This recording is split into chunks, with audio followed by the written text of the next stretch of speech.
Welcome to Soul. We're your hosts, James and Kathy LaValle.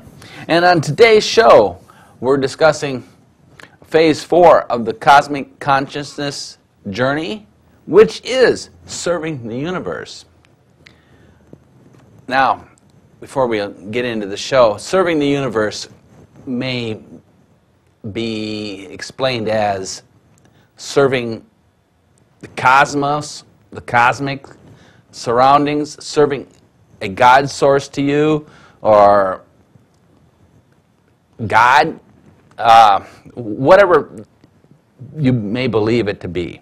So, to get started here with serving the universe, we'll let Kathy explain a little bit more about that. Okay.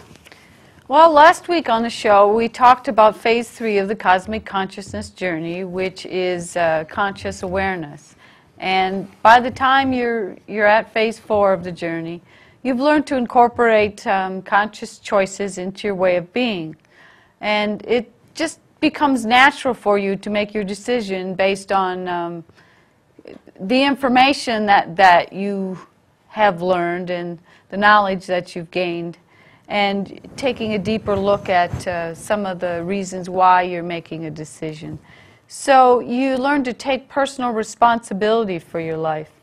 And part of that also brings the question, okay, how can I serve the universe? As James explained, the universe can mean, in a lot of definitions, it's just another word for serving a creator or a God source.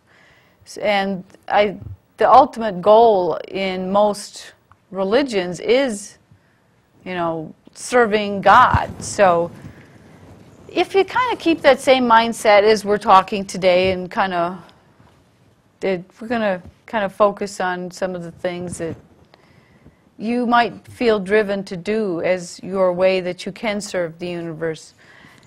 Well, isn't serving God also defined as serving your fellow man in any way that you can, that it's viable for you to do so? Yeah, that's part of what it's all about, serving others. When you reach Phase 4, you're really motivated by your authentic self, and you take action to your next step for your future is driven by what the authentic self is urging you to do. And that might mean that you've kind of already discovered what your purpose is for being here by this time. And you may have already outlined a personal mission for yourself.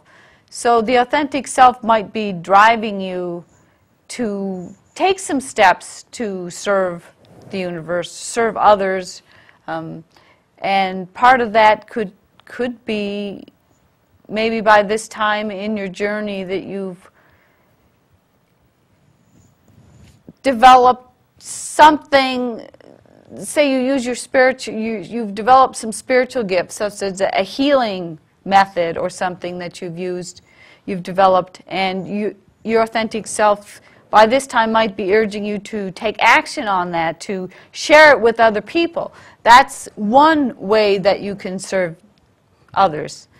Some make the decision just to offer it as a gift or, a free service. Others are actually starting businesses regarding healings and that type of thing. So you're driven to really go and use those creative ideas that you may have been exploring, kind of as you've been clearing and releasing and growing along the journey.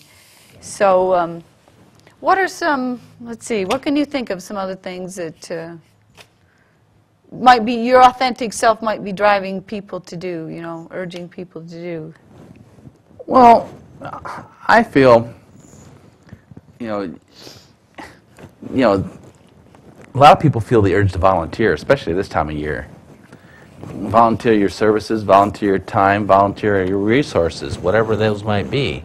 And that's one way of being able to serve the universe, serve your fellow man, and fulfill the need for your higher self or your soul's mission.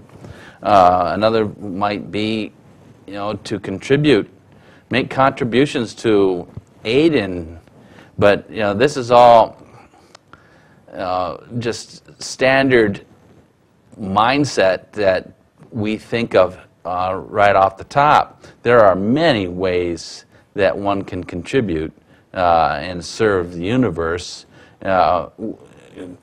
Just getting creative and coming down to that point that's comfortable for you. Yeah, there is, as we hear in the news, people are coming up with all sorts of different creative ideas how they can offer something that they love to other people. Just as an example, the other day on TV we heard of somebody that goes into hospitals and performs artistic dances just to help raise the, give the people in the hospital help to raise their spirits. And I thought that was a wonderful way to share a very artistic, creative expression of yourself with other people to help them experience some joy. And those are just some little ideas, but you got to kind of look at what's the main goal in even becoming consciously aware. I mean, what's the main goal in making all these changes in your life? And one of the things that you become aware of as you're going through your journey, and by the time you're in phase 4, you're kind of you get that whole reason how we're all connected. You can see how we're all connected, and you can see how raising the consciousness of one person can help to raise the consciousness of the whole planet, or right.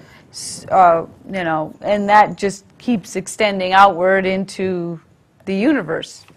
So it raises exponentially. As one raises, others raise their consciousness, and so on and so forth. So it's got to start someplace. Why not let it start through you? Now, as far as serving, you can serve by leading by example. Let others see how you're serving, and they'll want to become part of maybe of what you're doing, or in turn start something of their own. And that's a big part of phase 4, is you're living as the master. You've spent probably, some people, it takes many years to get to phase 4, and they've spent a lot of years learning and growing.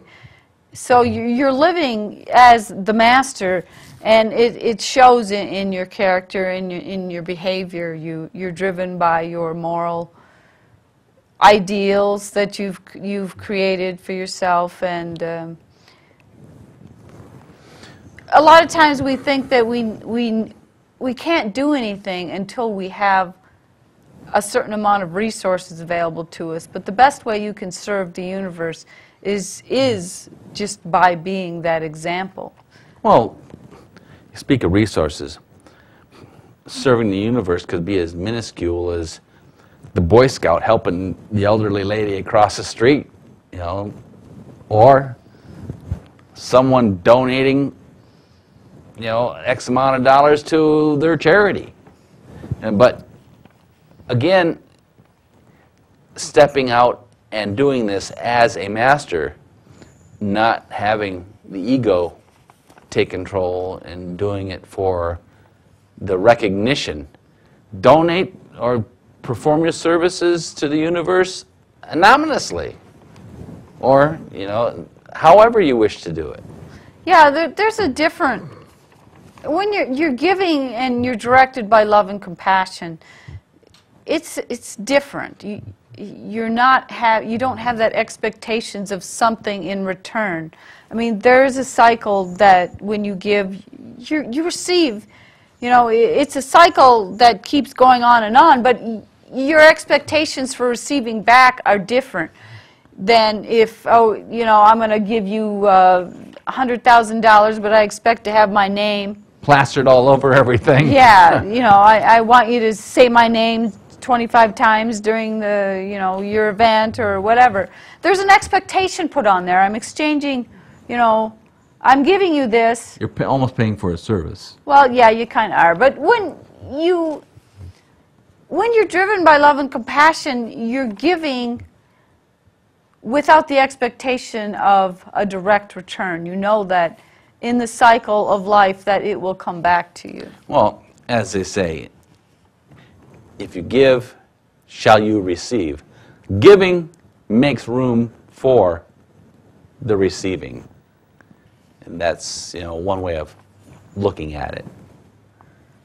So, as you're driven by your authentic self, you're probably going to be stepping out into a different direction, maybe than you're used to. Coming out of the comfort zone. Yeah. One of the things that I hear a lot of people say is they've got a book inside them that they really feel needs to be written, but there's something that's keeping them from writing that book. And you know, you can serve the universe, serve people by sharing your experiences. And today it's really easy to self-publish a book and get it on the market almost instantly. So there's really no excuses for not putting your writings out. And also there's the internet. I mean, the internet it's instant possibilities. People are creating blogs and they're getting thousands to millions of hits. So the limitations for expressing your authentic self are really only there in your mind nowadays. So there's really endless possibilities of what can be created and shared with others.